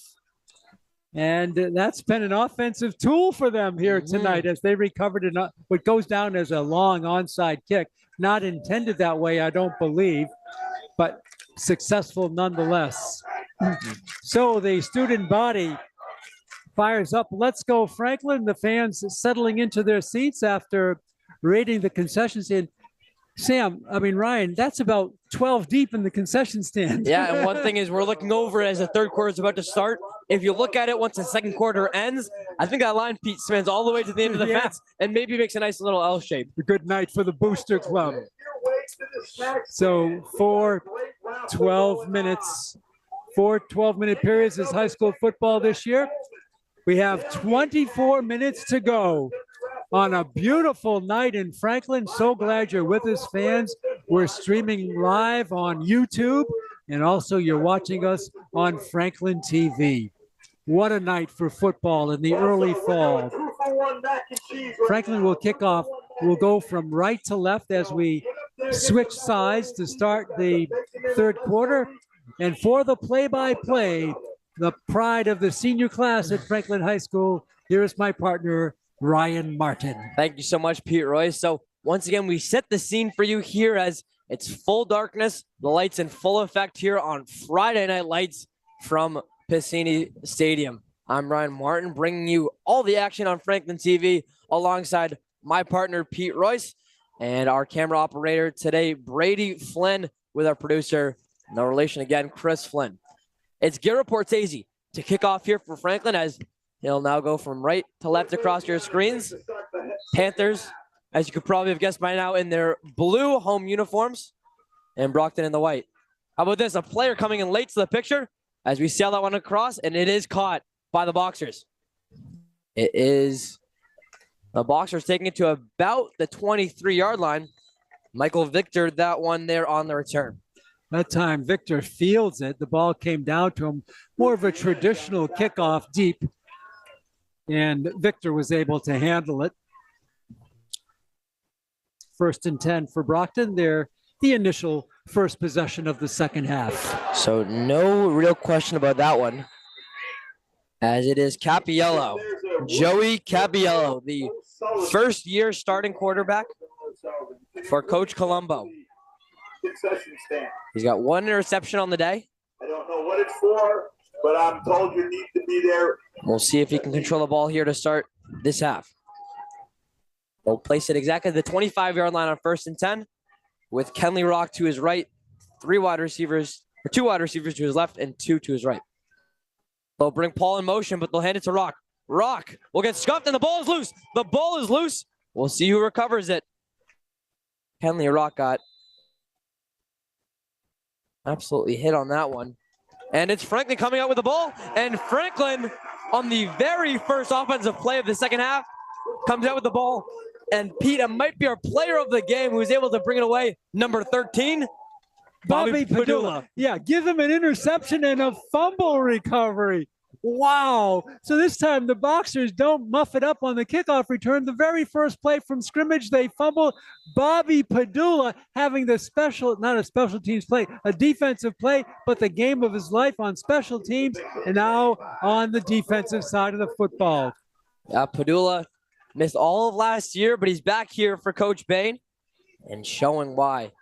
Taking that Jack Marino spot in the secondary. Yes. Jace Lyons will hand this one off to Davidi, who goes to the outside, as we mentioned. And similar to past experiences going to the outside, he's swallowed up. Yeah, it's kind of clogged up out there because, as you said, Ryan, the defensive ends for Brockton are very fast. And Davidi is not a slow runner, but when it's strung out so far, it gives a team already talented with enough positioning to really close in on the runner there. Pickup of about 3. Yeah, so it's Davidi making this one 2nd and 8 from the 22-yard line. Watch out for that matchup. Bottom of your screen, it's Luke Davis versus Cameron Montiero. 2 wide receivers to his left, 3 to his right. Backfield alone for Jace Lyons. He'll look in the direction of Josh Ribeiro. Ribeiro takes the flat, gets a couple of yards, and he'll hold on to the football as he takes a seat at the 17-yard line. Yeah, holding on to the football was the operative phrase there as he was spun around. a lot of times on that type of spin hit, you see the ball come wriggled free, but not that time, as Ribeiro kept it and picked up about 4 yards on the play. Once again, you got about So a 3rd and 4 15-minute chance to get into that for Jace Lyons, as he'll have the backfield open to himself. Number 22, I believe that's Cody Howard all the way at the bottom of his screen. A lot of options here. 3rd and 4 from the 18-yard line. In the red zone is Franklin. Lions look to Zabriskie on the flat. He has enough for a first down. Zabriskie will be hit hard by a sandwich of tacklers, but that's enough to move the chains for number 14. Oh, I don't know, Ryan. It looks like Oh no, maybe close. Maybe I pushed that one a little too much. A 4th and 1 here, and no thinking by Coach Bain as to whether to bring Portese out. And he goes no huddle as well. Do we see him trying to call Brockton offsides again? Could be. We'll see. They'll send Zabriskie in motion from left to the right, and he done. He did it again. It's that little head snap, and that is a smart play. You know, first time, okay. How about the second time? You got to watch for that. You got to coach that up and say you cannot be drawn off on that play. Here's the thing. We're still playing high school football. There's no radios in the helmets. No nothing. So in order to warn your players, you can't, because Franklin's in a hurry-up offense to make it work too. You have to warn them in one way, Ryan. Yep. Coach them up at halftime. Yeah, it's true. It's true. That'll bring a 1st and 10 from the 10, though. Franklin on the goal line again. We haven't seen Davidi punch it in yet. After 2 scores last week, can the junior find the end zone? It'll be Lions tossing this one instead to Grayson Hunter. Hunter will carry a defender with him for a couple yards until Montiero throws him out of bounds. The good old shuttle pass to number 85. That is a forward pass, yeah. And so how about Grayson Hunter? He sort of does a full helicopter as he was taken down inside the 6-yard line. Yeah, so as you mentioned, 6-yard line now is where we'll set up. Wonder if Coach Bain goes to any trickery, any fun goal line plays here. On 2nd and 6, Franklin still up 27-0. Can they get into the 30s unanswered? Lions will bootleg to his right. He has Luke Davis open, but he'll take it himself. He'll try to run for the hat trick, and he does. Number 10. Watch out for caps on the field. It's Lions. Not the running back, the quarterback, scrambling for his 3rd score of the game. A 9-yard run as the ball was inside the 10. It was a goal situation. Lions had a player coming up on him, and it was no slouch player. It was Donovan Monroe. He just outraced him and then turned on the Jets, gets his 3rd running touchdown of the game. So it's Portese just about to line it up. Now Franklin, Pete, as we watch for Portese's kick, we'll see if it gets blocked or it's able to be good. That one will go through the uprights and be good. For Franklin, it actually ends a scoring drought of 2 minutes and 25 seconds. So Franklin staying on top of it on offense, now up 34-0. And this one is getting out of hand quickly in favor of the Panthers. Yep. Shades of last year's game, isn't it? As Jace Lyons runs it in for the 3rd time tonight. He has 3 running plays for touchdowns, and 2 passing plays for touchdown. That's a year's worth of work right there. Absolutely. 34-0 at 8:35 to go. Another kickoff attempt here for the Panthers, which could spell another nightmare for the Boxers. Yeah. Once again, it is Paul and Michael Victor back to return this one.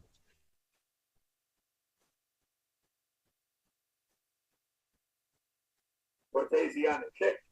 So with 8:35 left to go in the 3rd quarter and a 34-point lead behind his foot, Portese will launch this one all the way to the back of the end zone.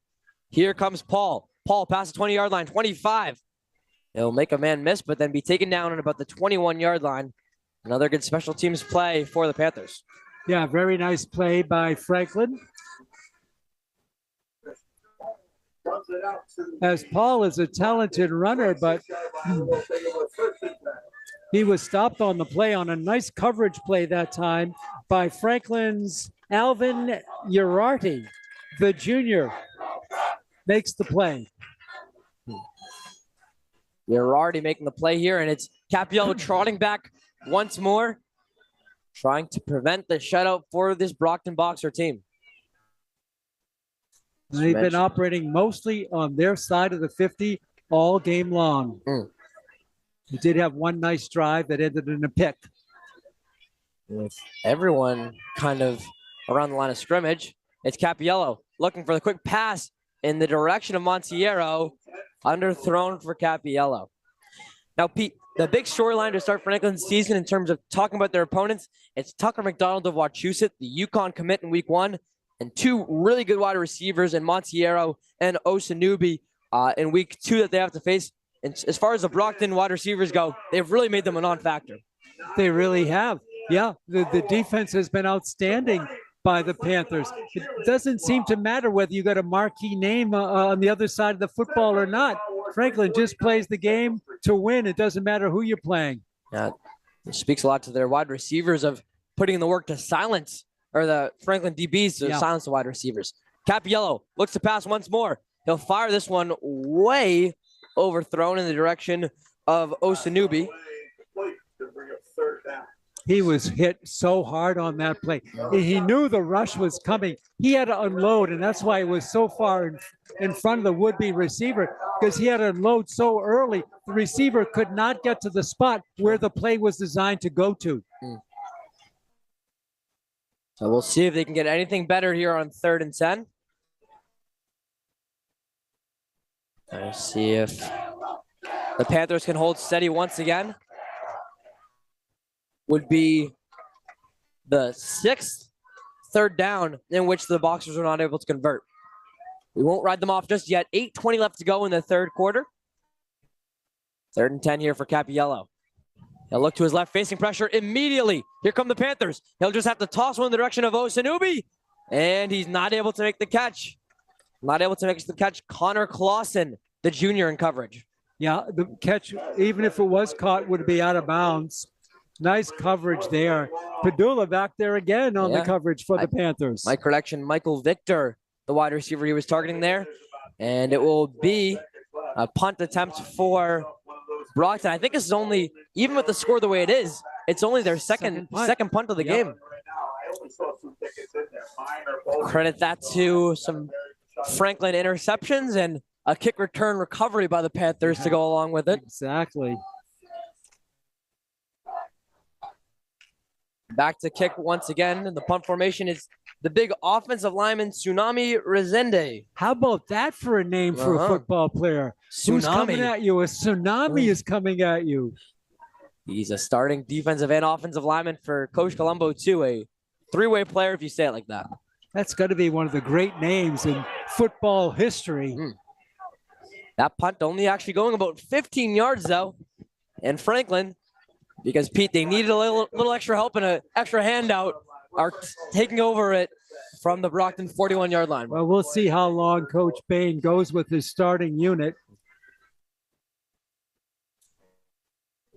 Big lead with just not even midway through the 3rd period. And it's still Lions out there.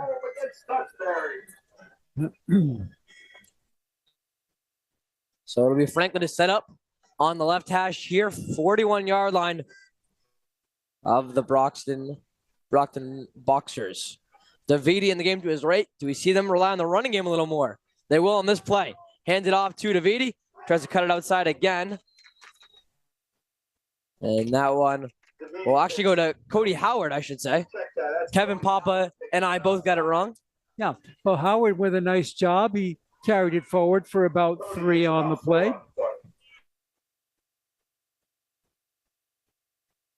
Perhaps, though, you might want to stay in bounds to keep the clock moving. And it does move. So maybe they've gone to the college format and the pro format. Out of bounds early on in the quarter, you keep the clock moving. Yeah, running clock. We'll have to see. 2nd and 7 here. He'll hand it once again to Howard. Howard tries to bounce it outside, but he's met by a Boxer defender. That one's Rowan Baptiste. Nice play by the defensive line for the Boxers. Yeah, we'll see if they go to running time here tonight. Wants to thank their sponsors.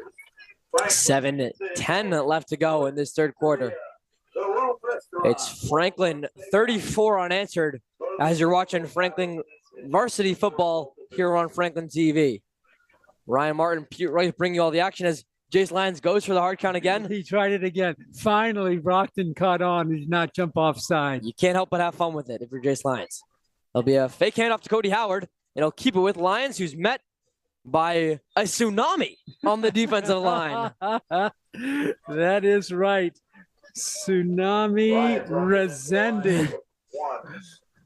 That's a guy I'd love to have on the Franklin team, so you could just say it every week as much as you could. That is a great name. He's a pretty good football player as well. Yeah. Lives up to his name. Franklin will forego the punt. How about that? Yep. 4th and 4 here. It's Franklin sending Davis and Hunter both to the right. Dobrisky, or I should say Davis and Ribeiro and Hunter to the right. He'll bring Dobrisky in motion to right as well. Luke Davis on an island to the left. Bulik to the right. He has Dobrisky wide open, and he fires him for the first down.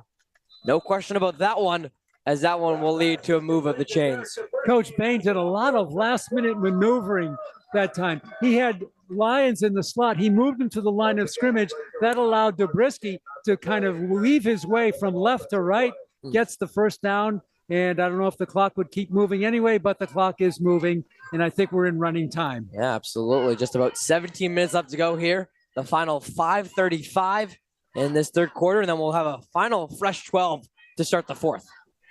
It's hard to believe this was a 0-0 game after one period of play. And it could very well have, Brockton could have had the lead, but an interception stopped it. The Boxers seem to be out of sorts on offense, or defense, I should say, but now they get their lineup set. 1st and 10.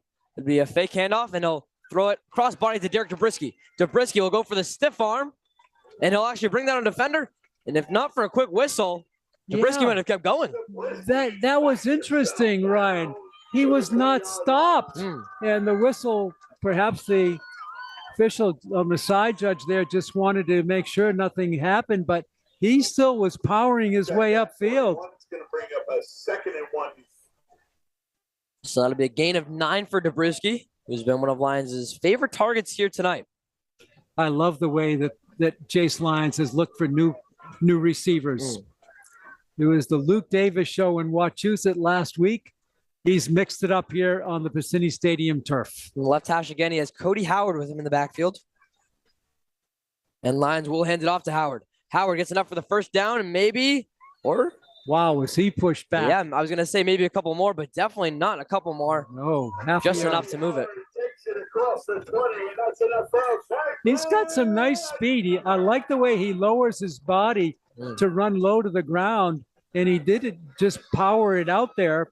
Could be another little talented runner in the background for the Panthers. Yeah, definitely. As he'll high-five Davidi. Howard will take a second on the bench, and Davidi joins the backfield. Fresh to the downs, 1st and 10. Pete, one thing I keep watching is Luke Davis is on an island on whatever side he goes to. Yeah. Can they help but pass? Here they go to pass. He looks left, though, and he tries to get it to Josh Ribeiro. And maybe the only inaccurate pass we've seen from Lyons here tonight as that one sails out of bounds. Yep, so it was incomplete. Davis, you're right. He's been right on target. Is that, like, how many incompletions has he had? Not many. I think Lyons is only at about 11 or 12 completions so far with a passer rating. I'm just wondering how many incompletions. Yeah. I think that's 3 or 4 so far. That's about it. Yeah. We could probably count our fingers and go back of I think you could. The Davis drop in the end zone and Davis not able to catch one early. Count on your fingers, start from 3 and run out of fingers. So the clock is stopped. So maybe we're not in running time here. Here's Lyons. We'll hand it off to Davidi. Davidi cuts it in the middle, as we were saying. And we'll try to do a spin move and take it to about the 11-yard line. Nice run by Davidi. Kept the legs churning. Was spun around, but he just regained his balance and looked north and south again. Yeah, so another 3rd down for Franklin here. Make it 3rd and 3 with a running 3:20 left to go in the third quarter. A lot of options here for Coach Bain. He's at the Brockton 12-yard line. I'll draw up Davidi to Lyons' right. 3 wide receivers to the right as well as Zabriskie moves in motion. And he'll look to Zabriskie and gets it again. Zabriskie almost has the ability to reach for the end zone. But Pete, if it ain't broke, don't fix it. It's Zabriskie in the flat again. I love the way he not only catches, I love the way he can take contact and then advance the ball inside the 5, down to the 2 goes Zabriskie. Zabriskie, a chain mover, a Julian Edelman of sorts for Coach Ian Bain in this one. Exactly. What a nice drive. A short drive, but a nice one. Remember, they converted on 4th down. 1st and 2. Davidi has yet to find the end zone. Do they hand it off to him? And they do. Davidi, can he push it in? On the 1-inch yard line? Yeah, inside the 1 for sure. That's one thing that Brockton has done a good job of today, is especially at the goal line, they've been able to stop Davidi from finding pay dirt. Yeah, they've had their moments, but you also look at the scoreboard and say, are they doing it in crunch time? No, it's a route, and but give them credit for playing the full 48 minutes of play. 2nd and 1 from the 1-yard line. Davidi to the left now from Lyons. Everyone else to his right. We'll hand it off again to Davidi, who is met. Davidi met by a pair of Boxer defenders, as it's Donovan Monroe, slow to get up, and he's gonna cannot get up. He goes down. He started to run, and then he just crumbled down at the 10. Monroe, he's definitely hurt. Will be the Brockton athletic trainer out to take a look at him. Oh, it looks like a cramp. Maybe. Yep. Not a warm night. It was 65 at game time. It's probably dropped to 60. Sometimes with the heat and humidity, you get that, but he's being stretched out on the field. Always important to stay hydrated. Absolutely. I got my water bottle right at my feet. Oh, yeah.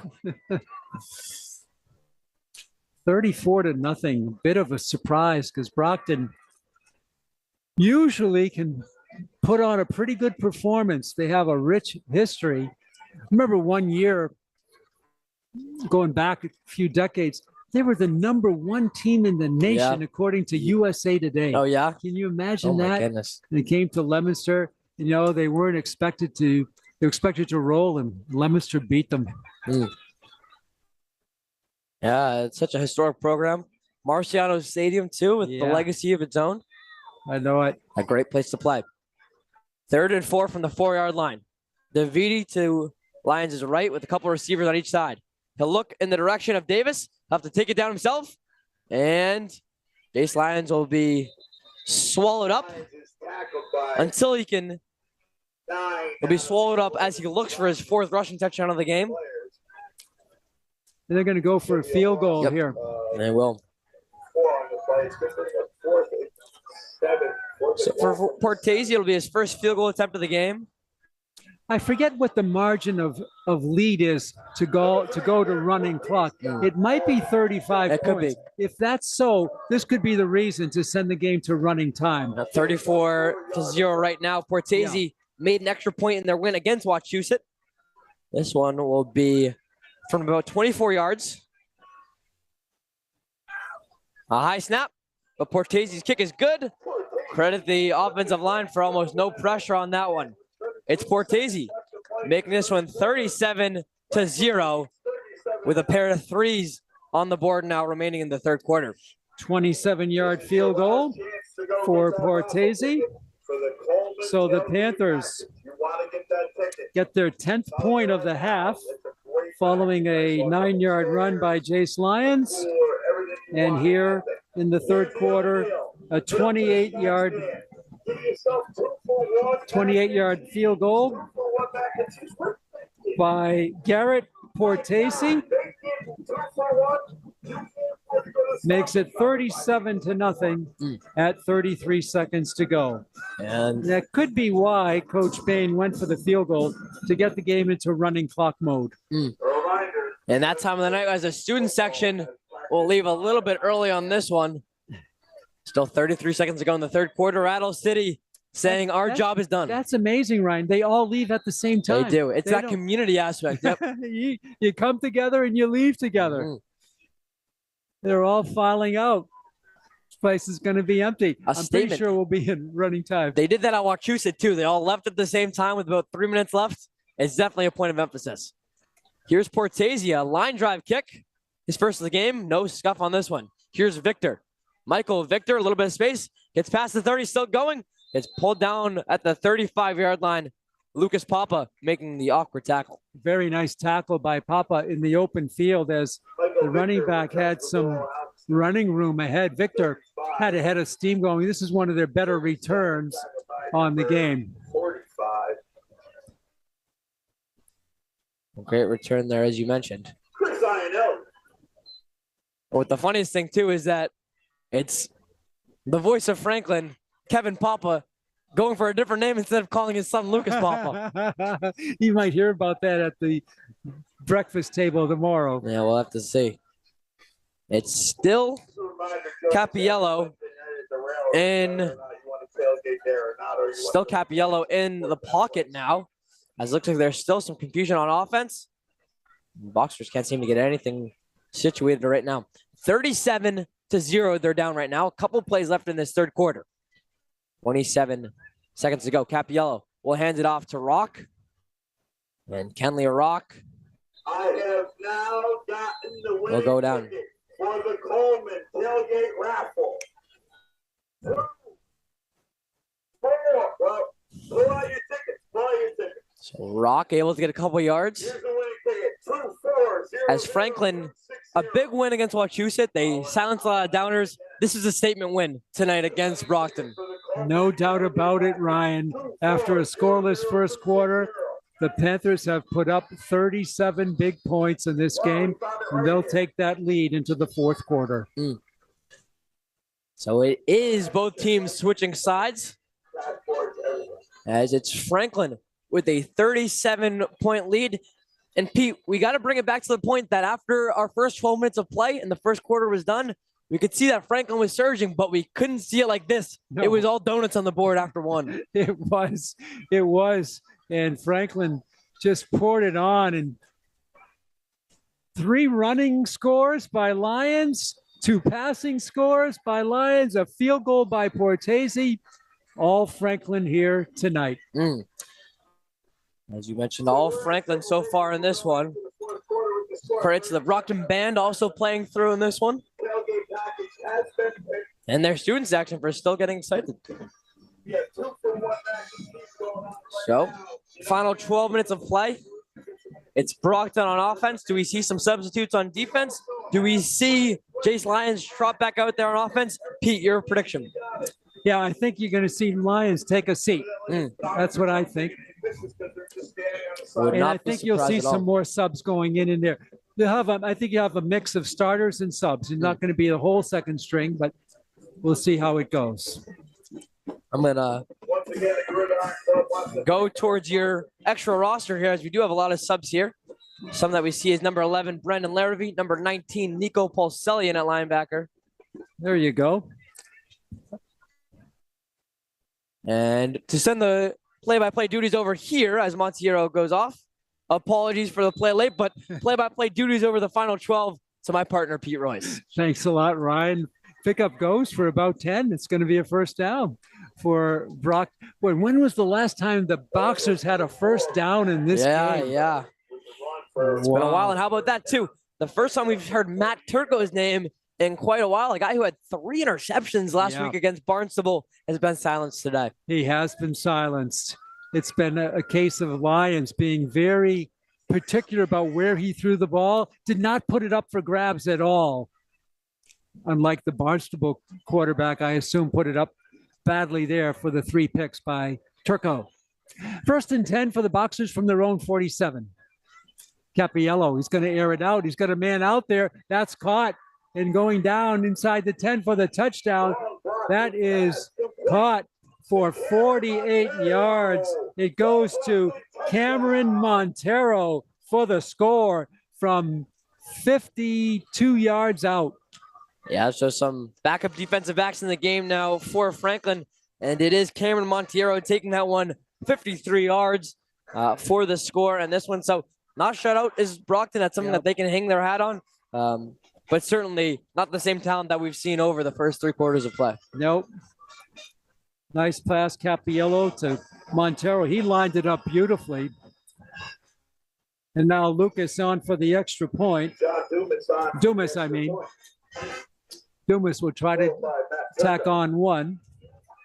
We are in running time, Ryan, so I think that field goal did seal the deal. And the kick is no good. No good. It hit the upright. I thought it fell through, but it went right. It doinked it off the right upright and fell right down for no good. Pete, I would call that the story of the game for Brockton of hitting off the upright. I don't think I would even call it that. I think the story of the game would be if it was blocked and returned for 6 by Franklin. So really just a show of the Tides so far by Brockton as they missed the extra point, 37-6 with less than 10 minutes here to go. And this game will take 10 minutes because they will not stop the clock. It's even running during the setup of the ensuing kickoff. I don't think Brockton will go for an onside kick, but you never know. They're down 37-6, down 31. And the clock will be running. And see more substitutes out there, although we do see Jace Lyons on the field. Also out there for the Panthers on the kickoff return is Owen Scarborough. He's one of their hands guys up at the 48-yard line. Also in there on the play is Alvin Urardi. And we'll see what Brockton chooses to do. The clock is moving. It's all over but the shouting here at Piscini Stadium. We'll look ahead to Duxbury coming to town. Duxbury will be in town next week, for another matchup. As we mentioned, for Franklin, their first 3 opponents last year are the same first 3 opponents this year, in which they go Wachusett, Brockton, and Duxbury. So 3 non-league games. Right? Yep. So switching it off. So Dumas has it teed up. We'll see what he does. Franklin only with 4 along inside the 50, and Dumas will kick it deep. It's a long kick. It's going to be taken at the 14-yard line to the 20, and out of bounds there goes the ball carrier. It's Derek Dubrisky. So starting return man still in the lineup. Yep, but just as you predicted, it is Bianchetto, your future of Franklin football at the quarterback position, is now in at quarterback. Justin Bianchetto. He is a sophomore, 6'1", 173. That frame will fill out over the next 4 years. A Jared Aroni type frame, if you look at it like that. Yeah. Let's give the cheerleaders a great round of applause. 1st and 10. So we'll see what Bianchetto can do. He really does look like a sophomore Aroni, too, if you look at his frame and his build. As Aroni got a couple reserve time snaps for Thomas Gasparo. Justin Bianchetto at quarterback. 7:25 to go. The clock, we're on running time. And a timeout is called. And once again, the coach of Brockton, the assistant coach, is not Colombo. It's one of the assistant coaches. He likes to call timeouts by running on the field. Yeah, I see that. I'm trying to make his point known. I mean, we've seen some coaches do some interesting things overall, but I haven't seen that one. Yeah, it has to be some particular strategy that they're working on, that they worked on practice. Now it appears in the game, and he wants to make sure they're either defending it well or lining up properly. So I the only thing I can think is a coaching instruction is the reason for the timeout. Yep. So what do we know about Duxbury? Anything, Ryan? What do we know about Duxbury? Anything? A little bit. So we know that Franklin had a big win for them last year. That was there, right? That was at Duxbury. Yep. So they'll be back here for that one. The Duxbury Dragons, their name. Dragons. So we'll see if they can bring some of that firepower. But they are quarterback, I believe. Don't quote me on this, but I believe he started as a junior last year. He's back for his senior year. So what we saw from McDonald last year and last week, kind of the same similar story for Duxbury. We'll look forward to that game a week from tonight. Bianchetto, he's going to hand off and drag down for a loss on the play is the ball carrier there. And we'll check that out. 28. Yeah, I think for the Panthers, that would be Will Terrell. No, I'm sorry, Liam Hager. Liam Hager is the ball carrier there, spun down for a loss of 5 on the play. 3rd and 15, clock moving, 6:35 to go. 23 on the carry. Correct that. And that might have been Luke Trinanas. 2nd down and 15 for Bianchetto. He's going to hand off again going backwards. Trinanas, I believe, again, is knocked out of bounds. It won't matter with the clock. Helped out by the team on the side. Yeah, it is Trinanas. 3rd down and 15. And now Hager, rather, with the carry. No gain on the play. 3rd down and 18. Bianchetto right now playing conservative, just handing the ball off. That's probably under orders from Coach Payne. You have to assume so. I mean, you can't really be pulling off play action, bootleg, 50-yard deep bombs when you're up 37 to 6. But Bianchetto holding his own here right now. And really, this is the same kind of situation that we saw Aronian, in which he took over as a junior, was kind of able to build in his 2 years. So as we'll see a pass right here. He is going to throw. He's going to air it out. A good arm, but he throws that behind the Franklin bench. Yeah, so showing off some of that arm strength there. Yeah, the pass on the sideline goes to Chase Kyriakopoulos. It's incomplete, and Franklin will send out Garrett Portese with 5:08 to go for a rare punt for the Franklin offense. Is this their first punt of the game? I think it's their second. Yeah. I think it was their second. Yeah, they had one long one in the first half. This one comes in garbage time, and another player off the field, and a timeout called again, I believe. Or is it an official's timeout? Not sure what the official are. They're going to penalize Brockton. I'm not sure what this dead ball foul is all about. It's only 5 yards. Or was it just, I don't know what that was. Yeah. Like an illegal substitution. Illegal substitution, Kevin Papa calls it. Okay, that's what it was. We saw somebody amber off. So this will bring it up 4th and 10. Portese gets the toe into it, takes a nice Franklin roll at the 40, inside the 35, to the 30, Still going. to the 29, to the 28, and to the 27.5-yard line. Portese, that is a tool to have in your back pocket if you're the Franklin Panthers, have a punter like that. Yeah, absolutely. A guy like Parker Chevron, what we saw a couple years ago, now Chevron, playing at Springfield College, but someone who can punt, can kick with accuracy and consistency. Oh, he was good from the left side, as I recall, left leg. 4:03 to go. The clock is moving. This is going to go by fast here with running time. Bunch of backups in there for Coach Ian Bain. It looks like a backup quarterback now for the Boxers. I think Capiello is still getting the instruction from the quarterback. Okay. Yep.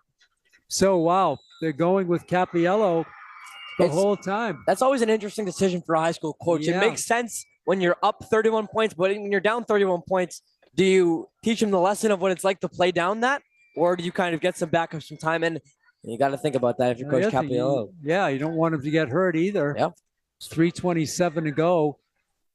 Brockton kind of a little bit unorganized. They send a lineman out at the very last second. Play clock winding down. Capiello. We see Turco, Tucker, a lot of their starters still in. Sweep right. Good speed there on the right side. A real good speedster with the ball. He turns it upfield beautifully, and that is Michael Victor. Gets a nice gain across the 40 to the 37-yard line. A gain of about 40 right there, as we see Brockton starting to take advantage of some of the reserve play from Franklin. Yep. It is Capiello still in there. And Franklin will have a player come limping off. 6-yard line. Jen Edmonds greets the player. It's a hamstring, I do believe.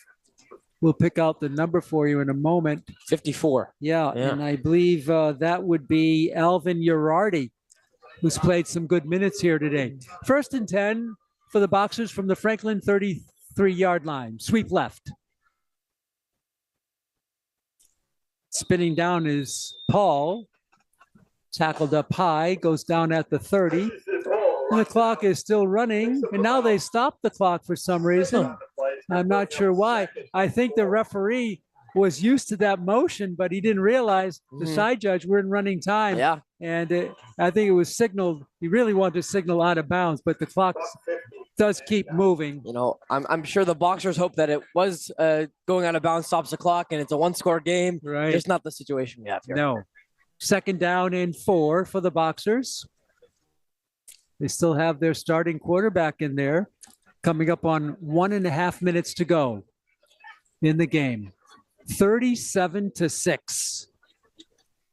Franklin with the lead. All points after the first period by Franklin, save for 1 touchdown and a missed extra point. 3rd and 4, run right side, daylight, first down and more inside the 20. Spinning through with the ball is Luke Turco. So another Turco gets in the action. This is Luke. Ball is down to the 17. 50 seconds to go. Can Franklin dig in here on defense?